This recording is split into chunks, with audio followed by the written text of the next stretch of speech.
Yes, people, I am joined by a very special guest. Definitely looking forward to this one.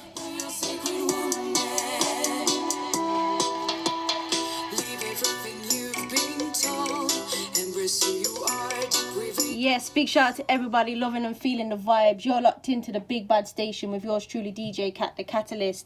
And of course, with this particular one, we're going to take you to some great vibes, great energy. And of course, we are joined by the one and only Siren sisters. So make sure you keep it locked in each and every time. But right now, we're taking you to the very person herself. She's here, she's live and direct. So of course, sister, you there? Yes, greetings, blessed love. Greetings, greetings. So, how have you been? Yes, I'm fine. Very good. Thanks for the invitation. Anytime, anytime. So you know what? We have to kick it off by, of course, asking who you are and how your journey began.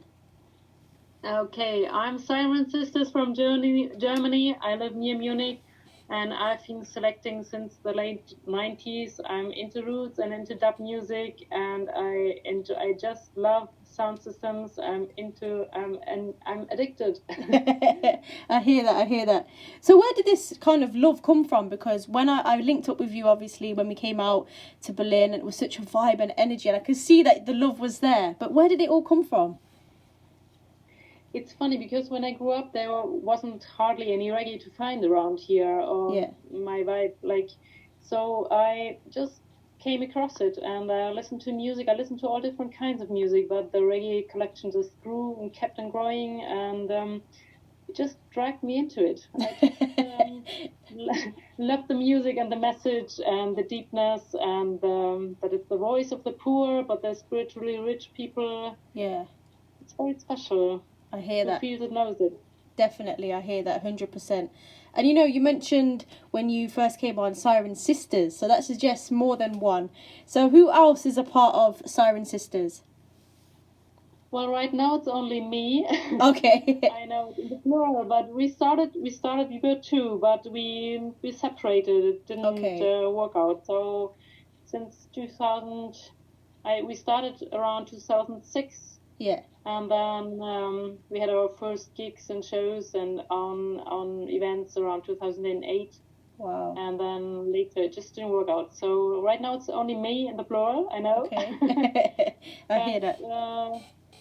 Of course, I'm not alone. Like, I have my family around me and my friends, and it's, you can't do that all by yourself. It's always a family thing I hear that 100%. So do you have your own sound system? Or do you kind of, when you play out, do you play on other sound systems? How does it work for you? Right now I don't have my own boxes. I have some boxes, but it's not already a proper sound system. So we'll see what the future brings. Yeah. But right now I'm collaborating with other sound systems. Yeah, I hear that. To make an event happen. Yeah, I like that. And you know, I know you've done many different sessions and events. Tell us about Sunny Red and how that kind of started and why it did. Yes, that's a club in Munich, and we were very happy to find a location, because this is always very tough to find a location that can handle the sound, can handle the bass music, bass, the neighbors that have to approve it, and probably everyone knows. Yeah, definitely. So I'm quite lucky that we have been running an event there or sessions there since 2008. Wow. Straight. Wow. So this is very cool. Yeah, I hear that. And of course you do, is it Root Based Festival as well? And kind of tell us your involvement with that. How did that kind of come about? Yeah, there's Roots Based Festival, which is a festival. Our collective, it's called Kultur Impuls. Wow. We started running an area on a bigger festival, on an electronic festival called Fusion Festival, which is quite big, around 70,000 people coming there. Wow. Near Berlin. Yeah. And then we thought we could run our own festival as well, which is much, much smaller, but this is only roots and culture. So we did that twice. Yeah. Wow, I hear that. And you know, you mentioned a minute ago 70,000 people. When you stand in front of that many people, what's the feeling like? Well, no. I mean, there are lots of different areas, and okay. 70,000 people in our area. This would be quite a lot. But well, maybe it's 1,000 or 2,000 coming to our. We have a small area, not so small area, but in a little forest, and we have a stage there, and that's quite. I like the exchange with the people. I like the energy exchanging. I think that's quite important. Yeah. That's what it's all about. It's not about me. It's about a higher energy passing through and like connecting and exchange. Definitely, I hear that. That sounds amazing. Definitely like the sound of that.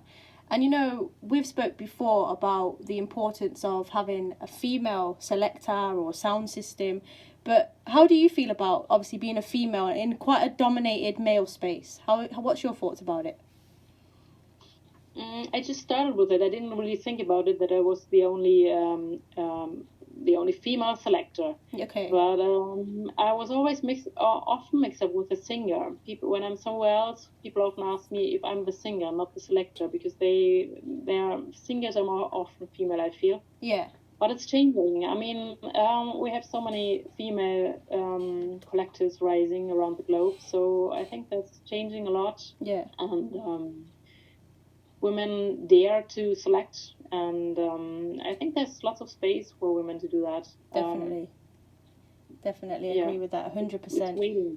And you know, we've got a question in from a listener. They're asking, how come, let me just read this properly, how come the rise of sound system is in Europe and not necessarily Jamaica or, you know, places where it kind of originated from? And I think they would just want to know your thoughts about that. Wow, that's interesting. We've been thinking about this ourselves quite a lot. Okay. And I mean, in Germany, we have the saying that where you come from, you're not as respected as where you're going to. So if you are in a different country or somewhere else, you're more respected. Yeah. And I mean, we are from southern Germany, but we run the area. We run it near Berlin, which is more north of Germany. Okay. So this is quite. I mean, it's for ourselves the same. So maybe the Jamaicans don't even, or for a long time they didn't even realize what they gave the world. Yeah. But I think it's changing. They see that everyone, like the whole world, is listening to their music, and maybe they respect more what they did to themselves as well. Yeah. I hope so. I hope so. I hope they feel it, because definitely they've impacted the world massively. So I do hope so. And you know, you sent in 3 amazing tunes, and I've got to say I like all 3 of these tunes. You picked female selectors, or female artists, should I say. And I wanted to know, what made you pick these 3 particular tunes? Later on, it just was my inspiration. I didn't even, I mean, that's how I select as well. I don't think about it that much. I do what my inspiration is. But later I noticed that it's all about, like, even if you have, like, the message is quite similar to all of them. Even if you have hard times, one can get through it and rise and shine in the end. Yeah, I hear that, definitely. And you know, I read somewhere as well that you found, I don't know if this is the correct term, but you found Lioness Awake sound, and I wanted to hear more about that. I don't know if you found them or what had happened, but I wanted to hear from your own mouth, I suppose. How did that kind of all come about? Well, I thought that there are 2 little female selectors in Germany, and I thought about how can we change that. Yeah. There's Roots Daughters, there's Jarvibe's sound system, or Roots Daughters have a sound system as well, in the meantime.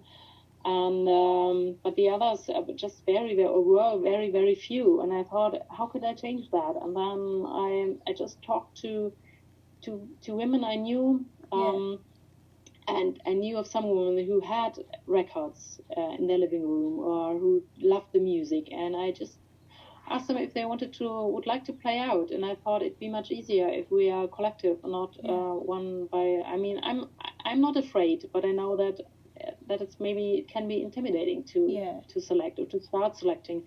So I thought if we are collective, it's much easier for all of us, and it could be fun as well. Yeah, definitely. Wow, I like that. Definitely do like that. I feel like you as a person, you go with your kind of energy and your gut instinct, and I do like the sound of that. and I think we could also be like, if it's a few of us, we could also like inspire maybe other women that they can do it themselves in other cities. So right now we have another female collective in Hamburg, which is also north of Germany. Okay. So yeah, we are getting more and more. Yeah, I like that. We're going to take over. Definitely. And you did an amazing piece for Sisters in Dub in Rhythm magazine, and it was amazing. We definitely loved it. And I wanted to know, how did you kind of get involved with Rhythm magazine? How did it all kind of happen for yourself? Well, it's very funny that Germany has a roots and dance hall magazine. Running for, I don't know, about 20 years now, I guess. Wow. And well, we were kind of involved quite early, because a very good friend of mine was together with the graphic designer of this magazine right from the start. Okay. So I kept on reading it, but they were more focused on dancehall. Okay. And I thought that, I like dancehall as well. But I thought it was quite a pity that they never covered the German sound system scene, like sound system what we are talking about, like with proper boxes and playing roots and dub and more conscious oriented styles. So but I mean, this is such a big field. So I proposed to them. I just thought maybe they're so busy with covering Jamaica and what's happening there, so they just don't have the time to cover the rest as well. So I proposed, and they accepted and said, well, you can do it. You can write it if you feel like it. And I wrote a lot before for other magazines. So about gardening and other stuff. And then I thought, well, I could do that. And that's what I've been doing for years now. Well, I definitely have to say you did it well, absolutely well. We loved it when we got there, and I got to admit, when it came through my door, I was so excited to just open this magazine, and I went straight to the page. Yeah, it was definitely wicked. I definitely enjoyed it. Oh, perfect. Yeah, 100%. Right. 100%. Okay, that's very nice. Yeah. You're welcome. For real. And so when it comes to your inspirations now, either artist-based or just in life or even sound systems, who are your inspirations? I thought about that because I guess you would ask this question. Yeah. I mean, it's like I draw my inspiration from nature and from life and from other sounds just in general. I can pick inspiration nearly everywhere. Yeah. But if I had to mention one person, I really enjoy Nafa from Sangamama, Africa. I really love her selection. Yeah, I hear that. I get that, definitely. And so when it comes to your selections now, and I know you mentioned earlier you go with kind of your energy and your spirit. So when you play out, how does it work for you? Do you have a set list like Sisters in Dub, or do you do it differently? How does it work? Well, I do prepare not a set list, but I prepare like a pool of tunes I can draw from. Wow. I have a record box, and I have to see how the vibe goes. Yeah.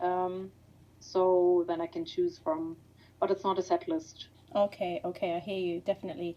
And so I know you've been to quite a few different festivals, different dances, etc. But has there been a memorable moment for you where you thought this is just amazing, or if there's been a few? Oh yeah, there's been a few. Okay. Definitely playing out on the first time on a proper sound system. This is years ago, but I still remember when I just had listened to my records at home or on a home PA, and then I played them out on the sound system. Wow. Then the line sound system, I think, was the first one. So I was, wow, there's so much more on the record. Yeah. Which one can hear at home. Like the bass, of course, but also different. Yeah, it's a different thing. That's what these records are made for. They're not made for playing at home. Yeah, I hear that, definitely. Because even when, you're playing at home, and then when you hear it on the sound, you can hear certain different sounds, can't you? Different instruments that you've never heard before. It's definitely an interesting experience. So I agree with that 100%. And somebody else has just sent in a question asking, how did you start DJing or selecting? They're asking. Was it with vinyl or CDs or digital? Oh, I started in the late 90s, so there was hardly any digital stuff there. Yeah. And there wasn't any digital stuff. There were CDs and there was vinyl. Okay. I had CDs, but I was drawn to the vinyl, and I had a friend working in the record shop, so I started with the vinyl quite early. Okay. But in the beginning it was a mixture, but later then I just focused on the vinyl. I hear that, because definitely. I think it's just more physical. I do have a player I keep I bring with me when I select to play some tunes I just got or that are not released yet, of course. I hear or that. to play something. Sometimes I cut something on vinyl, or some dub plates, but sometimes it's just new stuff, and I want to see how it works out. So I also play digital, but mostly vinyl. Okay. And so, what's next for you? What can we expect up and coming? Well, luckily we do have some sessions in autumn. Nice. So on the 15th of October, there's a Dance with Roots Daughters sound system. Bop. Around here, they'll come down from Berlin and play with us. Nice. And then on the 22nd of October, there's another dance with Black Omolo. Okay, and then the Lion and Far East and Ras Hassanti. So I'm looking forward to that one too. Yeah, that's going to be a nice one. I can feel the vibe of that one already. It's going to be a nice one. And so, yes, hopefully. People are also asking as well, are you a promoter? Do you promote stuff, they're asking? If you promote, or, do you make music? So that sort of vibe as well, they're asking. Yeah, of course I'm a promoter, because if I set up my own events, it's not that I'm just playing by myself. I always invite some other artists, and I'm trying to that my sessions are a platform, especially for women. Yeah. Of course, and that it's a platform for other people, for friends, but also like Sister Ava, for example, that played one of her first gigs abroad. I think her first gig abroad was in Munich. Nice. At our dance. Or Sister Besha, also 3 or 5 years ago, something like that. Wow. So I'm always into new artists, or I like that. And is there anybody that your eyes are sort of on, or you've been listening to, that people might not know necessarily, but anybody you want to kind of shout out that they can go and check out? Oh, wow. No. That's a tough one. No, I can't really shout out on one person right now, or one artist. I'm listening to quite different. Of course, I think sometimes the German scene is not as strong as France or as Belgium, and we have much less sound systems. Yeah. But we do have some producers like Josh Schultz or Toruki, and they're just starting to make their names. Nice. And we do have some sound systems which are really good. So I'm hoping the scene in Germany will grow bigger as well. Yeah, definitely. Because like I said, when we came out, it was a pure energy. We hope to come back again. It was just different. It was just different. So people are also asking as well, how can they get in touch with you? Either email or socials. Yeah, they can get in touch with me on Instagram, or also Facebook. Okay. Messenger works out. Okay. Yeah. And should they just put in Siren Sisters and it should just come up? Actually, Instagram is Sister Siren. Okay. As the other way around, because the other one was already taken by someone else. And gosh. Facebook is Siren Sisters. Yeah. I hear that. And is there anything you want to say to the listeners out there, or the people that have been kind of locking in? What would you like to say to them? I would like to thank them that they are tuning in, and hope they're enjoying the vibe. Yeah, they are definitely. I can see all the emojis popping up. Fire, you got smiley faces, you've got... People are feeling inspired as well, hearing the fact that there's another female talking. So definitely you are inspiring a lot of people. And I felt like it was very important to interview you, because I see you on socials all the time, like, putting stuff out there for different people. And it was just really important, I felt, to interview you. And it's been interesting talking to you more about your journey. That's very, yeah, I'm very thankful that you did that. Anytime. Yeah, it's always an exchange, you know? Yeah. Yeah. I hear that, for real. And I just wanted to say thank you again for your time. And what I'm going to do now is play the other 2 tunes that you sent through. And of course, just keep the link, and I'm sure we're going to hear more and more about you. Okay, thank you. Anytime. We'll speak again soon. I really appreciate your time. Yes, have a nice evening. You too. Enjoy. Speak soon. All right. Bye-bye. Bye. Bye-bye. Yes, people, big shout out to Siren Sisters each and every time. What a blessing that was. Okay. And of course, we've got 2 more tunes that Siren Sisters have sent through, and it's just the energy and a vibe. So until about 7:30 UK time, I'm going to be playing these kind of tunes. Here we go.